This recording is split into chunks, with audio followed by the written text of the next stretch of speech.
AI is transforming everything, but it still needs humans in the loop to truly unlock its potential. So who are the right individuals for this revolution? And how will they build trust with the data they rely on? As the workforce undergoes this transformation, the ability to oversee AI technology and trust in data becomes critical to not just survive, but thrive. Trust and uniquely human skills will be the superpowers to navigate us through this future in flux.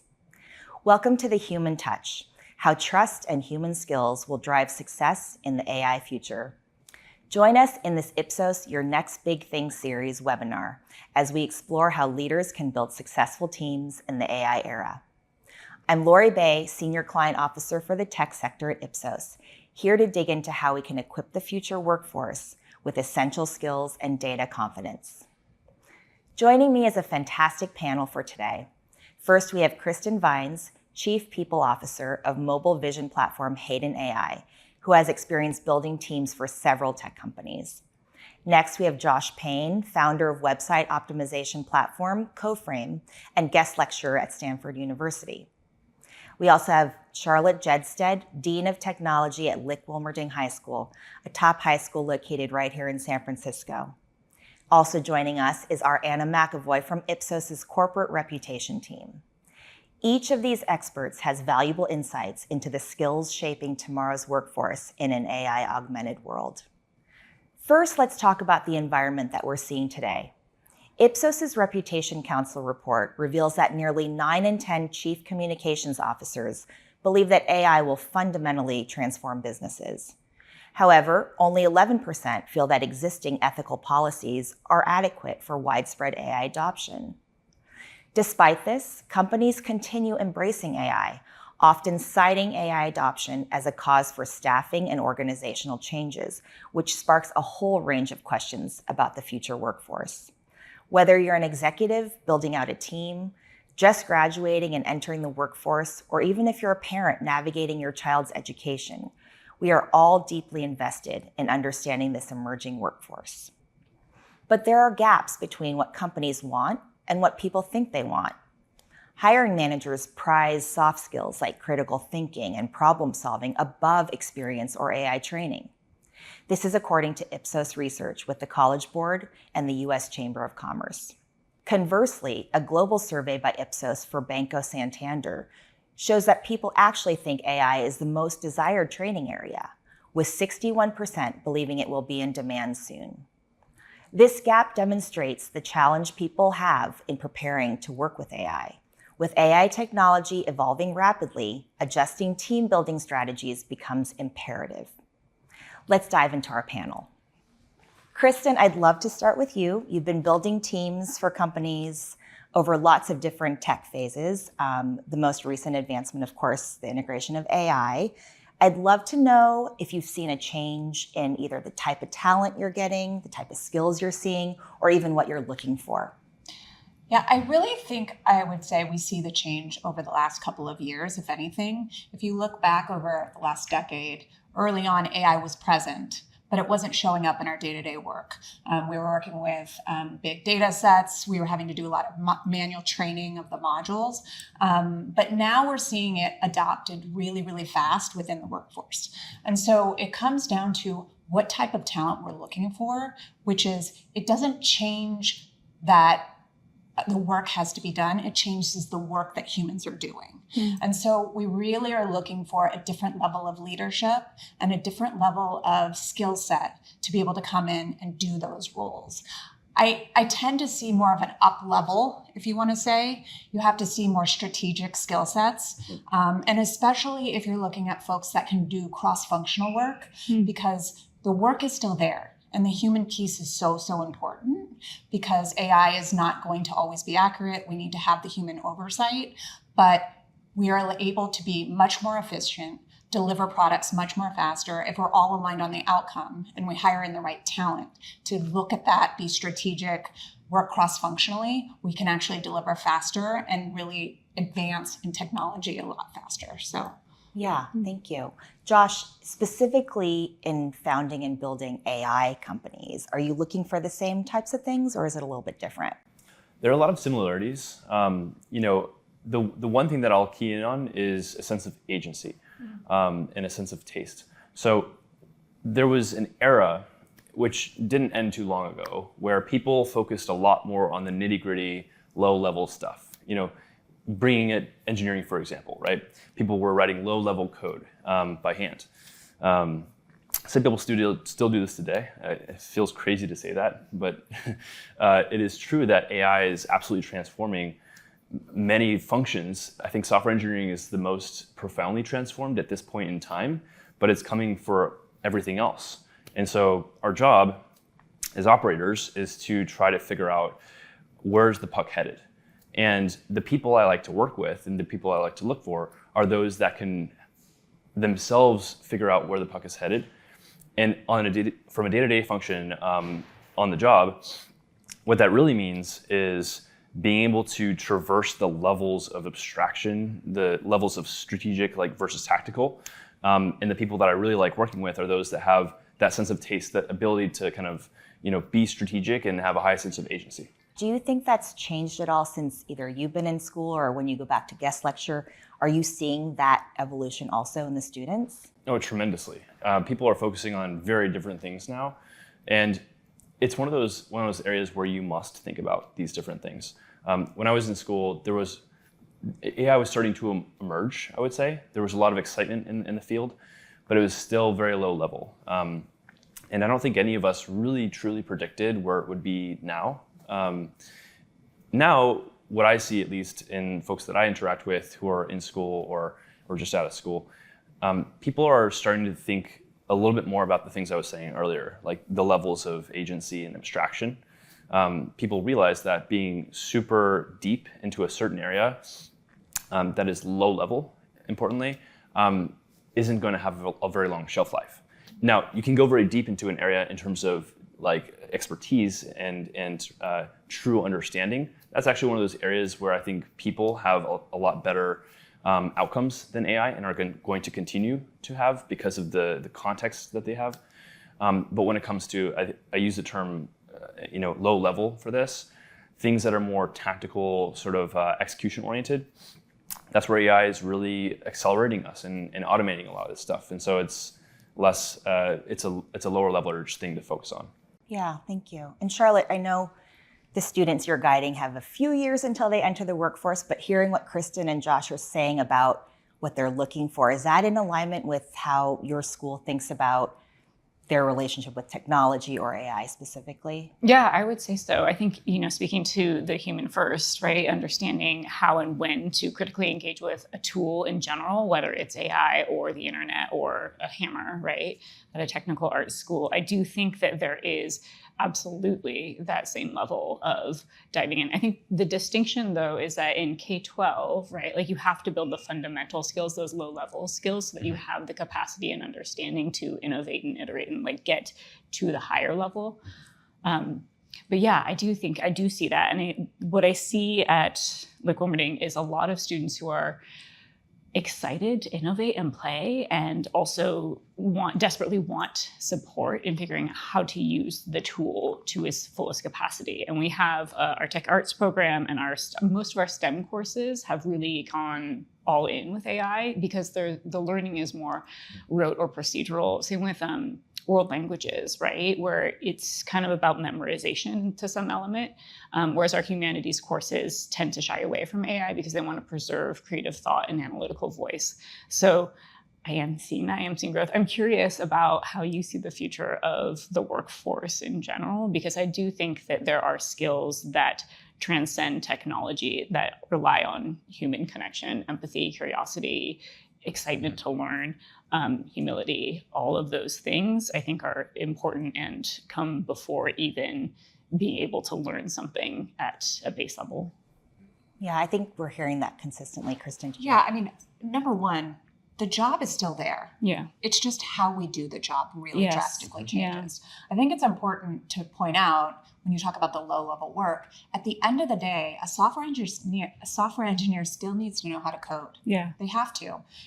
I think general data says that AI is like 30 to 50% inaccurate in the coding. So those software engineers can actually build product faster and develop faster, but they also have to go in, QA it, use human judgment, understand if it's modeling things the way it needs to be to get the right outcome. And if they can't do that, then they're not necessarily the right person to. So you have to be, I think adaptable is a good word to say, and how you're learning your skill set and what you're doing.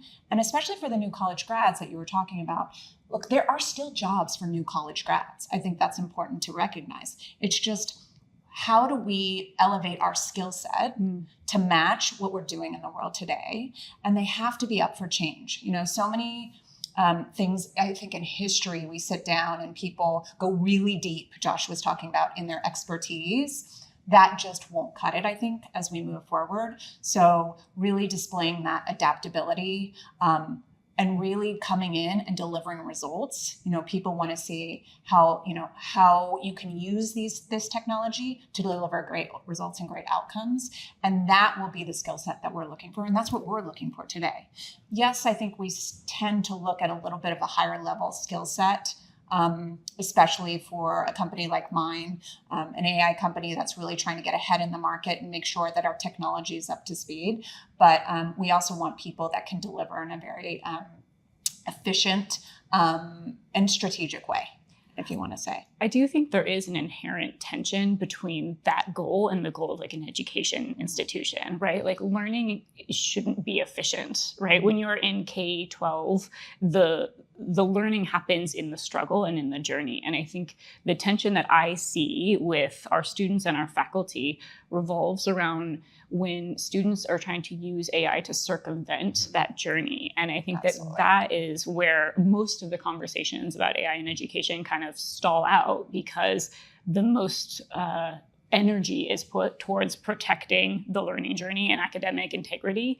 And I don't think we've gotten past it yet as like in education. Well, I think that really translates to like real life, that adaptability. So that learning mindset, that growth mindset, you have to have that. Yeah. Right.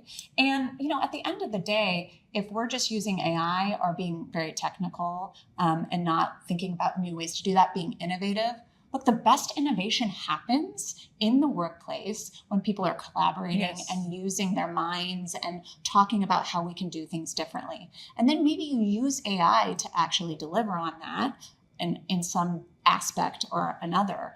But that's where the greatest ideas come from, right? It's not an AI bot generating the idea, it's humans and really being curious and asking questions. I think that's something to really point out versus just coming in and saying, I can do this job for you. Yeah. And I think if students can understand that and start to translate what they're learning in the classroom and then using the resources in the right way. And I think that education is so important. Yeah. So. I'd also love to go back to a point you had. You said about 30 to 50% accuracy when it comes to what AI is producing for your coders. It's a huge topic when we talk about AI, which is just the trust in the data. Like, how much can we trust it yet? And where does the human come in to make sure that we are ensuring that trust? And I'd love to hear it both from the corporate side, but also how we're circumventing that in the school, both from teachers and from the student side. So anyone can start. I mean, I can jump in. Look, number one, you earn trust. It's just not given immediately. And there's two sides of that. There's trust and data security and those things that are very, very important, that we're protecting our data and that people don't think we're using their data for the wrong reasons. We put in safeguards like, for example, if we're recording an interview and AI is using that to translate the feedback, we ask permission up front. And there are rules around how long we can keep data, and we have to be compliant in following that. And that goes to transparency. And I think building trust and building relationships, you have to have transparency. But at the end of the day, if I'm thinking from an HR standpoint, trust is critical in leadership and how we lead our teams, and being transparent and really doing what you're saying you're going to do. I call that, you've heard the term high say do ratio. I sort of live and breathe that if someone's not doing what they're saying. And so that's when you start to build trust, and then you can introduce AI and data, and then have that balance and that right human oversight. And that's where, again, the skill set comes in, that you have to have a different skill set to be able to do that and build relationships. At the end of the day, we need to make sure that we're building connection. People crave connection. They want that human factor. And when they're coming to their jobs every day, it can't just be sitting down and doing one tactical thing monotonously. We have to be able to build those relationships across the company, across the schools, or wherever you're working, and build that trust and reliability and adaptability. And then you really do get better outcomes, better product, and accelerated learning, if you want to say. So I think that's a really interesting point, actually, because the companies that we work with are really cognizant of that. And if you look at their kind of responsible AI strategies, they're actually being very vocal about them and being very honest about them. So companies like Amazon or Google or Microsoft, they've been publishing their responsible AI strategies for quite some time, and they do it for a lot of reasons. One is to get ahead of legislation and to prove that they're kind of setting industry standards for compliance. But the other one is to build trust among all those stakeholders that they're working with, because there's a lot of public apprehension about how AI is being used for that particular reason. And I mean, everyone knows at the minute about Anthropic and OpenAI and what's happening with them, but they've actually been very honest with their AI mission, and they talk about it openly. They both come at it from quite different perspectives, and that's probably why the debate's happening at the minute. But I mean, they have to do it to attract the talent that they need to. And I think to your point about trust and openness, it comes down to, people will engage with companies if they think that they share the values that they do. And that's what builds trust, and that's what builds reputation and respect. And I think that the more companies do that, and the more they use AI, then that people will start to be a little bit more confident that their data that's being used to feed these models will be done so in a way that matches their values. What about a different flavor of trust, which is like the ethical, like in school, right? I have a son who's I can't use AI, that's cheating, or that's some school's philosophy. But I'm hearing if you want to be successful in the workforce, you have to learn how to use it. So what's your take on that? Yeah, I think there's kind of three lenses to view AI responsible use in schools: the student lens, the faculty lens, and the administrative lens. I think from the student lens, responsible use and academic integrity, again, the real conversation is about engagement and engagement in learning. And so you can write policies until you're blue in the face, but that does not mean people will follow them. And the core reasons why students might engage in dishonest behavior remain stable no matter what the technology is that's present. It's that they view the learning as transactional. They're just doing it to get the grade. They view the assignment as meaningless. They don't value the assignment. Or I've heard from multiple students, it's the choice sometimes between AI or sleep. So centering engagement and belonging, I think, has to be at the fore of the conversations about responsible use. And also teaching ethics and limitations, and teaching how and when you invite AI in and where the human should be. Teaching AI systems is a piece of it. From the faculty perspective, I think generative AI couldn't have come at a worse time, because we were just recovering from the pandemic. And I think teacher burnout was at an all-time high when suddenly now we had to then combat fear that students were no longer doing the work. And so I think we lost a ton of the teaching workforce post-pandemic, and we have a lot of new teachers coming in. And so again, I think it's investing in the humans that are there, right? Centering teacher development, centering teacher well-being, and building back the trust in schools, institutional trust, and trust in students. Because I think AI has eroded a ton of the trust between students and faculty right now, where students aren't sure. Students feel like maybe some teachers are singling them out for saying it's AI generated work when they are saying I didn't use AI, and vice versa. And then from the institutional level, it's accountability, right? It's transparency. It's providing tools and structures that create systems of transparency and accountability. So we're looking at an AI tool that is almost like a walled garden where students can interact with an AI bot as like a tutor, a learning tutor, and it'll differentiate the content. And teachers can see the chat history in that way. And so creating that level of transparency kind of alleviates the policing of the work and builds back some of the trust. Again, it's a tool and the human issue remains, but I think there are systems that you can start to put into place. But I do think it does start with examining the human things that are coming to the fore when we start to talk about AI in education. Mm-hmm. Josh, do you see that also at a higher education level? I know a lot of the courses you're lecturing at are more AI focused, but just in that generation or that phase of life? Yes, short answer is yes, but there's actually something deeper we should probably probe into here. When I think about the whole question around ethics, around using AI in a learning setting, or in any setting for that matter, I think it's actually important to ask why a few times. Why are we learning? What is the objective? Like, what is the point of us doing this assignment or taking this test? Presumably, that is to become better and more robust, I would say, maybe from an intellectual standpoint. Then the question becomes, maybe ask why again. Why do we want to become more robust at this particular thing? And that really comes in at a strategic level. Obviously, students aren't quite mature enough to make that assessment for their own, on their own in many cases, but we should be asking that question, that why question.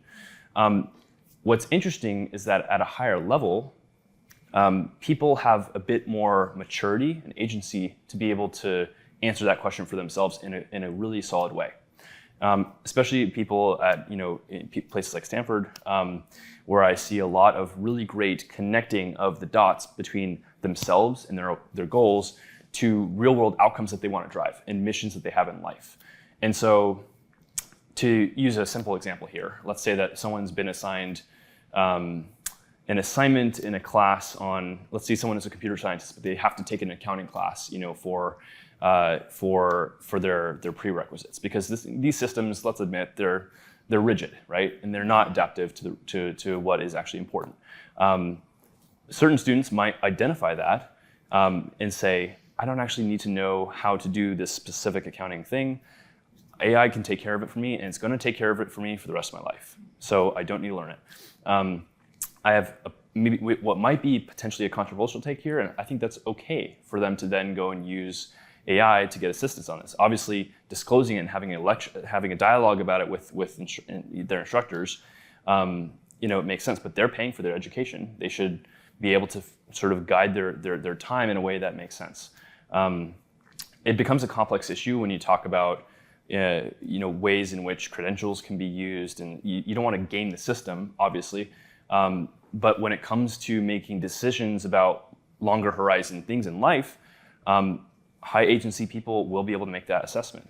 So I think it's just really important to ask why a couple levels down. Thank you so far. This has been super insightful. And I love all of the different POVs, both from the corporate lens, the educational lens, the corporate reputation lens. We do have some audience questions to get to that have been filing in. So I'm going to take some of those right now. Let's see. Okay.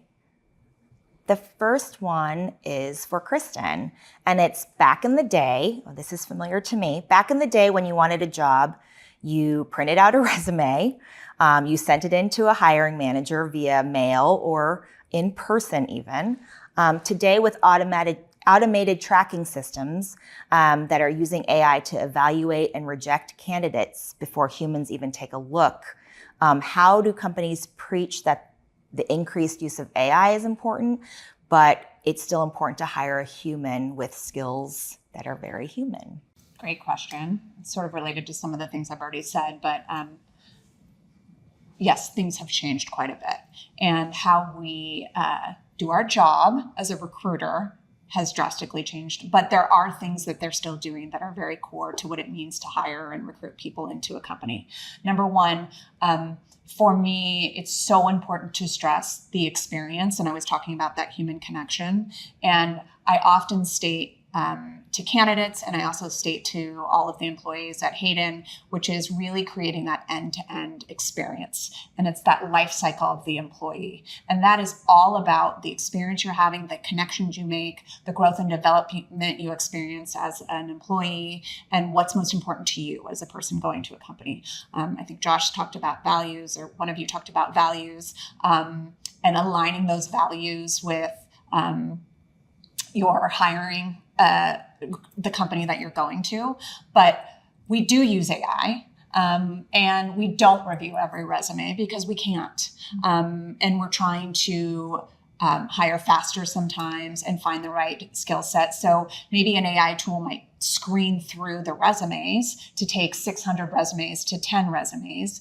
But it's critical then that we master creating that job description and identifying those skill sets that we want in that role as we're hiring folks. So it might narrow down. So it's important that people really put some time and effort into pointing out the skills that would differentiate them, that could get picked up, that would match that job role that we're hiring for. And then we might, I think I mentioned this earlier, use AI to record an interview, but it doesn't take out the fact that we choose the company that is aligned with our values, which we talked about, and we choose the company that we want the best experience with. And at the end of the day, the studies are very, very clear. If you are engaged and you are in an environment that you feel very psychologically safe and you feel like you can be innovative and grow and develop, you will be, I think it's like 85% more productive on a day-to-day basis. And you will also want to stay longer and are invested and want the outcome of the company to be the same as everyone else. And so you're working and collaborating and innovating together. So it's a long-winded answer to say the human piece is so, so important, even though we're using sources to make it more efficient for ourselves. Could I ask a follow-up question? How are you counteracting bias that might be built into an AI tool as it's screening the resumes? And I know that like humans have bias too, so like, right, It's true. But also humans built the model. So I guess I'm just curious about how do you have trust in the system that you're using to not be replicating bias in the resumes it feeds you? It's a great question, and I think it's verify, right? So if you're looking at maybe you're polling and saying like, is this real? Are these really the resumes that we're looking for? But when you're identifying that skill set, you want to make sure it is a skill set that really matches what the role needs, right? So if it's, I'll use something basic, but you might say like, you have to have C++ coding experience, right? And that is a particular skill set that you might not be doing C++ coding, but you might need it to check the code, right, that the AI is building for you. So making sure that we're checking and verifying. And I think that is the whole balance of like AI versus human interaction. Yeah. Can we go through 600 resumes? No, that's a lot. And it takes, we used to spend hours and hours, going through resumes, sourcing. But, you know, I think what we're finding a lot is a lot of those resumes that come through are AI bots. And we have to like be able to screen through those things and then find the real humans that are going to be the best match for the job. So, yeah, thank you. Okay, next question is for Charlotte, but I think it could be for more of you. A decade ago, we all pushed our children to major in STEM. What would you counsel them to study now to set them up for success? Do you want to take that one to start? I'm happy to Sure, start. yeah. No, I'm happy to riff off this one. I actually think that, and I think I probably would have answered this whether or not AI was in the picture. Having a well-rounded approach to life is likely going to yield the best outcomes. I know people have to choose a major, but it's really about kind of what you focus your time on. And like when it comes to being in the job market, unfortunately, having a CS major is going to be tough in the coming years. Just to be upfront, this might change to an extent as the sort of like CS major institution evolves and makes more use of higher level, agency and using AI and so on and so forth. So I don't know what will happen there, but at least right now in this current moment, the job market for CS graduates is very tough.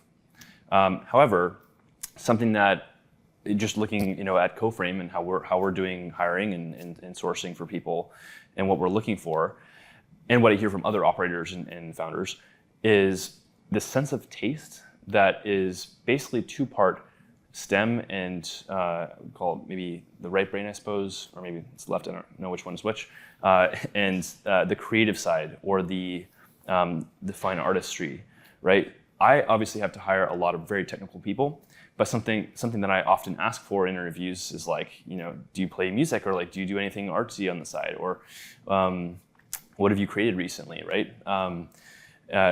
Some of our absolute strongest hires that we've made recently were like English majors or philosophy majors, people who don't have STEM background.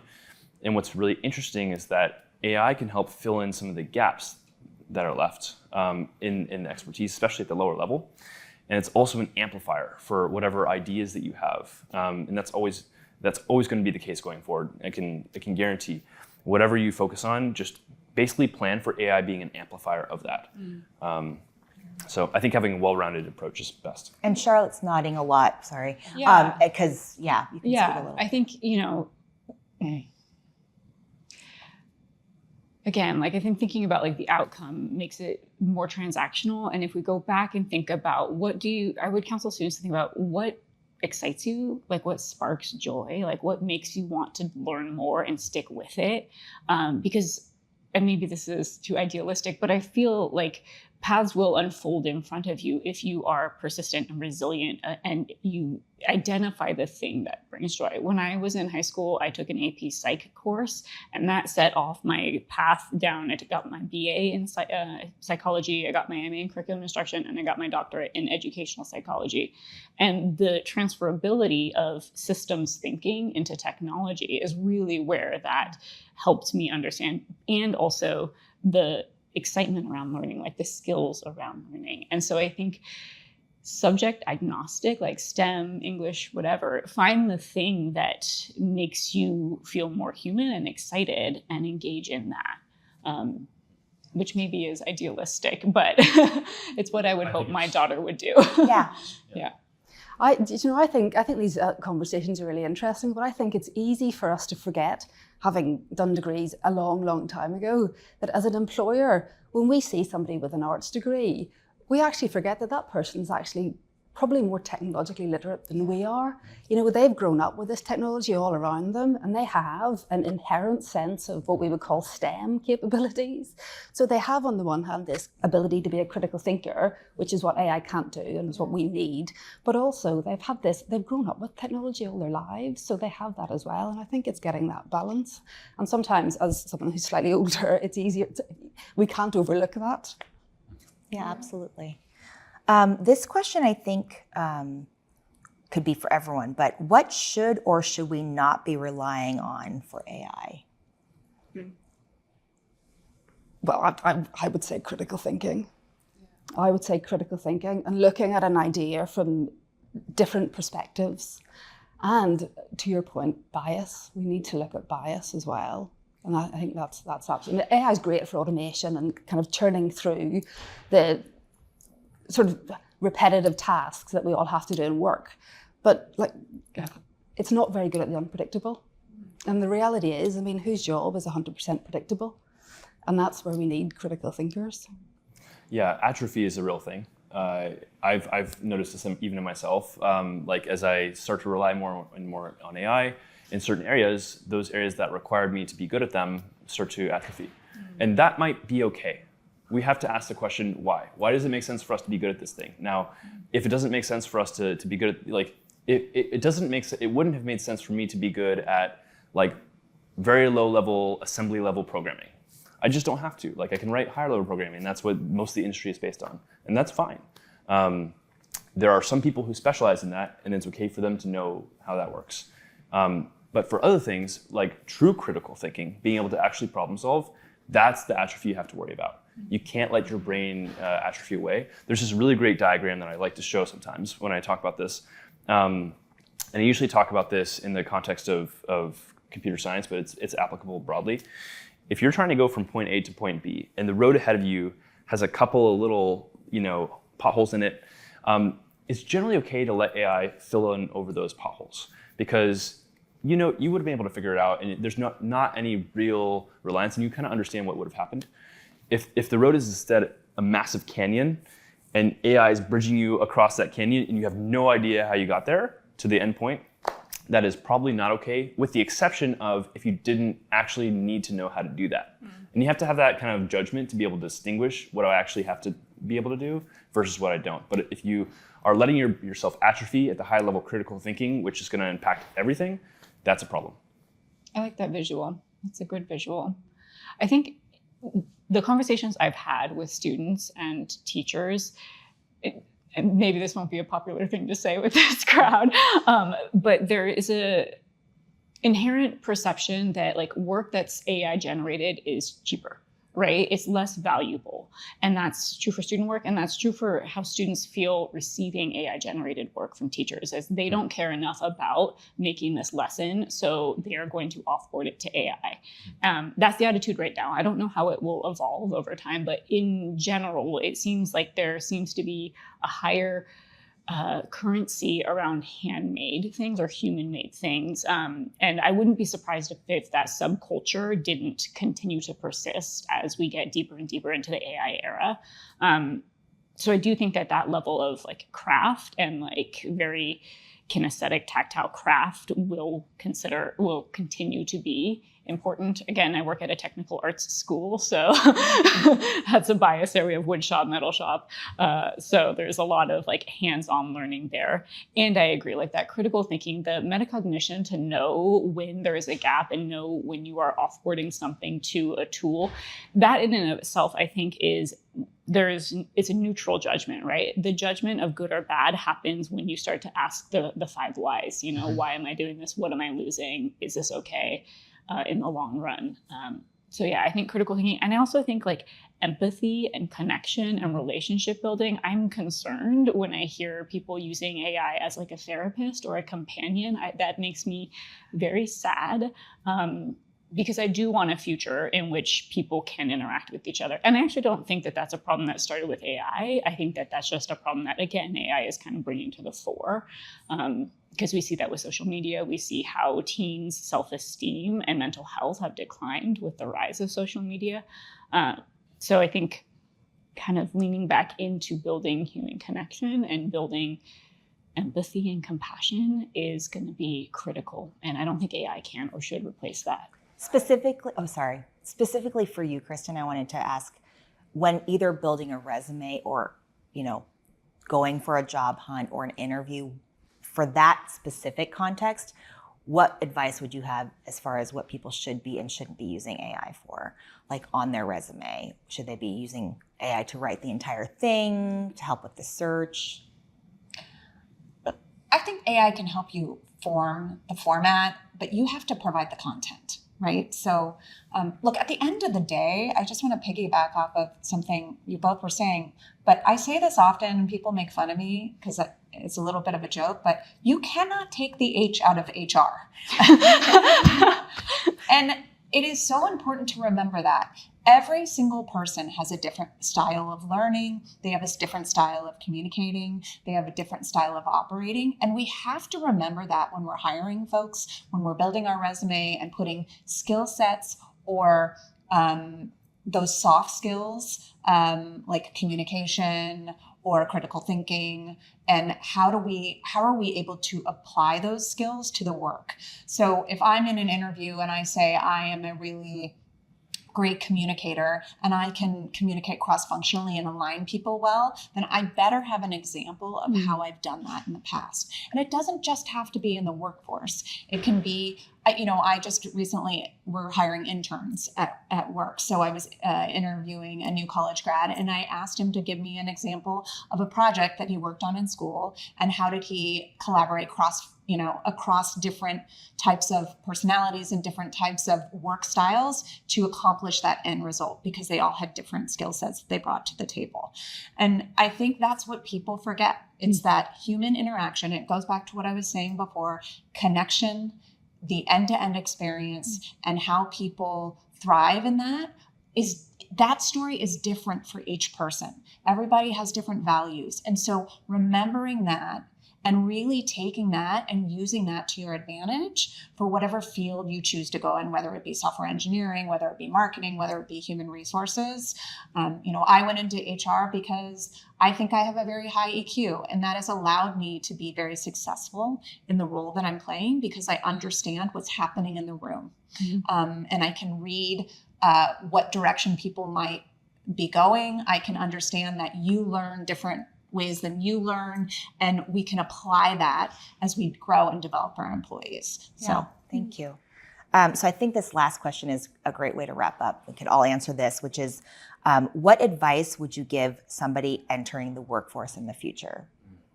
And it could be whatever flavor and sector. I mean, I'll just, since, sort of piggybacking on what I just said, it's really just having that learning growth mindset, really being curious, being adaptable, and really delivering on the things that you say you're going to deliver on, and differentiating yourself. And so I think that there is definitely a market for new college grads, no matter what. It's just, how do you market yourself to, be able to be your best self and deliver your best results at work. So. Yeah, and I liked what was said earlier in this conversation about finding an organization whose values align with your values. And if you do that, I do feel like the work becomes more fulfilling. And then it kind of doesn't really matter where you're at, as long as you feel that you are aligned with the work that you are doing. I would say that curiosity is a muscle, and you have to train it. You have to strengthen it. People don't really think of it as a muscle. They think it's inherent. And I actually don't think that's necessarily the case. Certain people have more inherent curiosity than others, certainly. But it is something that everyone can train. And I think it's going to be one of the absolute most important skills in this next era, is because at the core, curiosity is the ability of your mind to traverse these levels of agency and exploration and going all the way from the low level to the high level. That's going to be so important to stay ahead. Everyone said everything. The only thing I would add is, don't set boundaries for yourself. Just don't set boundaries for yourself. And it's back to this growth mindset thing. You may have done a degree in something, but you want to do something else. And if you feel you want to, then go for it. Thank you. Thank you so much to all of you panelists for this honestly fascinating conversation. And thank you to our audience. Please explore our Your Next Big Thing report, offering you both data and tools to empower you in conjunction with AI to make informed decisions and drive possibilities. I'm Lori Bay with your Ipsos's Your Next Big Thing.